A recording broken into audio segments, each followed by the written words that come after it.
Bonjour, j'ai l'honneur de recevoir Thierry Marx. Bienvenue. Bonjour. Alors, on ne vous présente plus, vous êtes un grand chef. Et finalement, on se demande pourquoi un grand chef au Salon des entrepreneurs? Ben, parce qu'un grand chef de cuisine est aussi probablement un chef d'entreprise.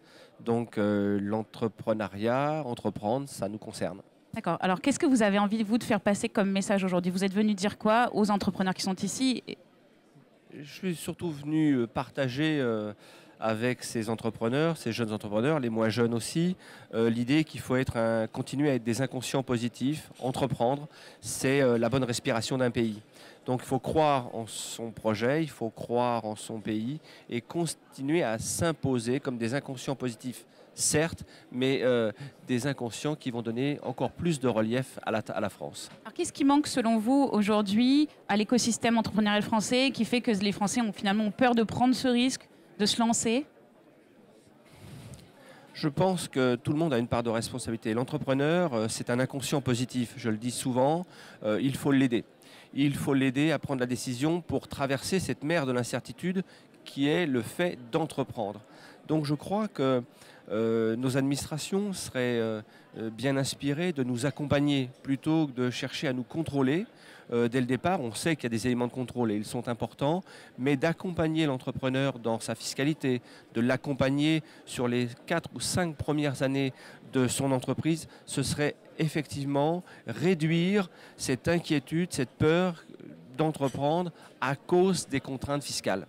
Vous, si vous aviez quelques anecdotes à nous raconter sur votre vie d'entrepreneur, des choses positives ou négatives d'ailleurs? Ah ben, elles sont positives et négatives, mais je me souviens quand j'ai créé ma première entreprise de consultant, j'avais pas de sous, donc c'était compliqué. Donc je me souviens du premier appel d'URSSAF.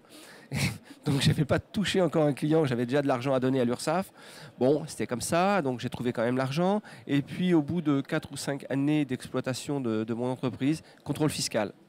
Donc avec probablement des erreurs commises, mais pas pour tricher, simplement parce que je ne connaissais pas tout à fait le fonctionnement. Mais plutôt que de m'accompagner là-dedans, c'était tout de suite le contrôle. Alors c'est pour ça que je demande souvent à l'État français de réfléchir comment aujourd'hui on peut aider ces entreprises avec un partenariat au niveau des services de Bercy pour emmener l'entrepreneur en toute quiétude, l'aider à être dans la norme souhaitable pour l'État français, mais en même temps de ne pas mettre cette épée Damoclès au-dessus de sa tête en permanence.